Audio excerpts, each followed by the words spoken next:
Bonjour tout le monde, bienvenue sur ma chaîne. Aujourd'hui, on va voir pour réaliser un deck autour de cette fameuse citerne.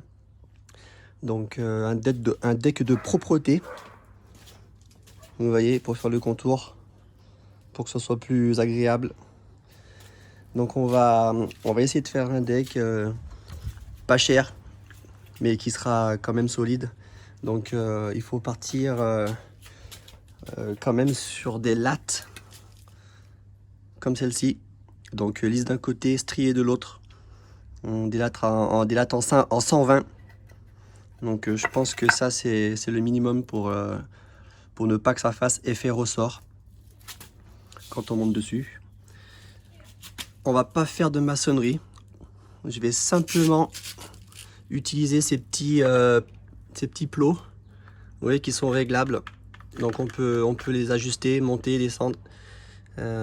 Voilà, on va voir, on va les fixer. Alors je pense pas les fixer sur la maçonnerie, mais je pense qu'on va plutôt les fixer de manière intermédiaire, comme ceci. Alors pour réaliser ce deck, on va avoir besoin, donc tout d'abord, de ce type de bois. Un tasseau de 68 par 45. Donc ça c'est pas mal. Si vous avez un deck de cette dimension là, donc qui n'est pas énorme, je pense que en termes de structure c'est très suffisant. Ensuite, les lames de deck. Donc comme je l'ai dit, vous avez ce deck là qui est en pin traité classe 4, qui est très correct. Donc 120, il fait 120 comme ça de largeur.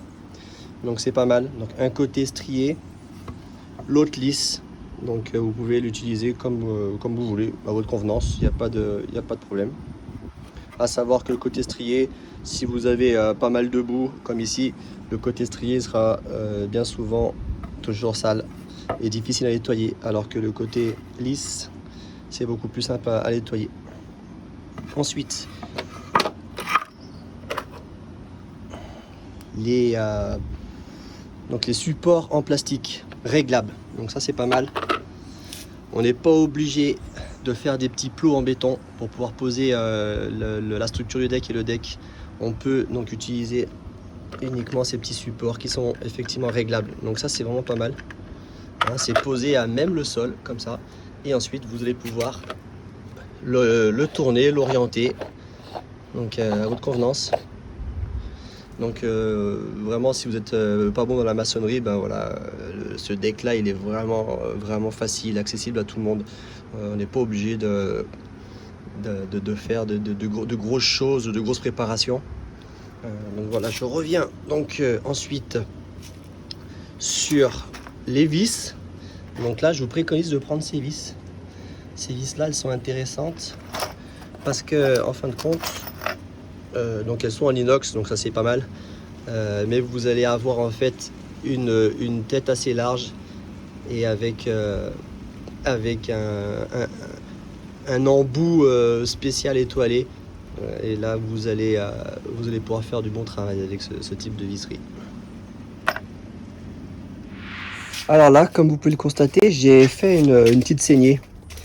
Alors le mieux normalement c'est de faire un vrai drain, d'y mettre un tuyau, un tube, pas un tuyau, vous voyez, pour que l'eau puisse s'écouler et partir là-bas. Donc je le ferai plus tard. Là pour l'instant on va se focaliser simplement sur le deck. Donc je voulais simplement vous dire que c'est toujours mieux d'y mettre donc un polyane. Donc c'est un tissu qui va vous permettre déjà de protéger le bois et ensuite pour ne pas avoir de repousse d'herbe, parce que c'est toujours disgracieux d'avoir de l'herbe qui passe entre les fentes du deck. Voilà, donc là j'ai commencé à faire mon assemblage, hein, et comme vous pouvez le constater, voilà, je suis sur mes petites fixations, mes petits supports donc en plastique. Hein, d'un côté j'en avais pas besoin parce que j'ai pu me fixer sur la dalle de la citerne, mais là ici vous voyez c'est quand même relativement très pratique, et je vais pouvoir gérer ma hauteur au niveau du carrelage fini, hein, vous voyez, pour que justement je puisse avoir juste l'espacement pour pouvoir placer mes lames de deck. Voilà. Je voulais faire un petit point aussi sur le bois, la structure. Voilà, pour avoir une longévité, pour pouvoir avoir une structure qui dure longtemps dans le temps, hein, bien évidemment c'est ce qu'on recherche tous. Moi je sais que j'y mets en fait du bitume. Oui, c'est tout simplement, bon, c'est vrai que c'est un petit peu caché, on n'y voit pas grand chose, mais c'est du goudron bitumeux. Et ça c'est pas mal, parce que c'est une bonne protection au bois. Après, si vous voulez pas faire l'achat de ce type de protection, vous pouvez le lasurer ou mettre un saturateur. Après voilà, il faut mettre quelque chose comme d'hydrofuge. Voilà, c'est bien de rajouter une petite pellicule, une petite protection, comme ça vous allez pouvoir avoir un deck qui va pouvoir tenir le plus longtemps possible. Donc voilà, j'ai bien avancé sur la structure. Donc je voulais revenir sur deux, trois points. Donc vous voyez les pannes de bois, il faut avoir un écartement d'environ 50 ou 60. C'est bien, ou sinon quand vous allez marcher sur votre deck, vous allez avoir une sensation, ça va rebondir. Donc ça ne sera pas agréable, ça va abîmer à la longue. Donc voilà, bien respecter des écarts de 50, 60. Comme ça vous serez tranquille. Ensuite, quand vous commencez à installer la première latte, vous allez utiliser un bois comme celui-ci, d'accord, pour pouvoir ajuster la deuxième latte. Donc c'est tout simple. Voilà, un niveau à bulle, vous voyez, tac.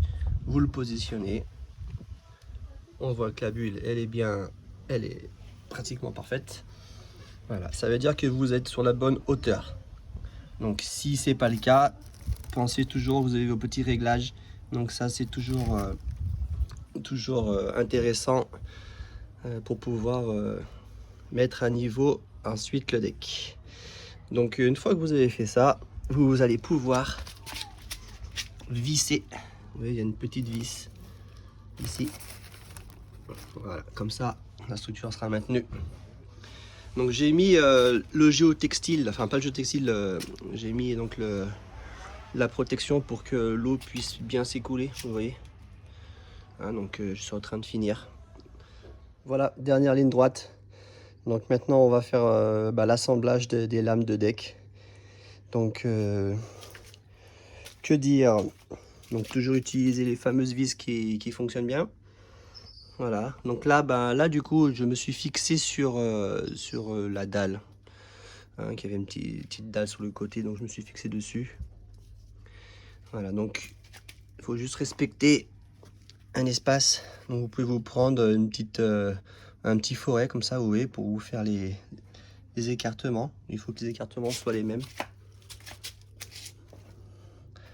Donc n'hésitez pas à pousser ou tirer la lame, hein, c'est quand même assez extensible, hein, de manière à ce que la fente soit vraiment homogène. Voilà, réalisation finie. Donc c'est plutôt pas mal. Voilà, donc quand on marche dessus, on sent que c'est solide. Alors là, il y a quelques lattes de récupération qui ne sont pas la même couleur, comme vous pouvez le constater. Mais c'est la même chose. Voilà. Donc je suis pas un professionnel, mais n'importe qui peut réaliser ce deck comme moi. Vous voyez, c'est propre. C'est bien fait. On peut toujours mieux faire. Vous pouvez toujours regarder d'autres vidéos pour vous en inspirer. Hein, c'est toujours bon à prendre. Plus on en voit, mieux on arrive à s'imprégner des choses et à faire de belles réalisations. Voilà, merci bien, à bientôt.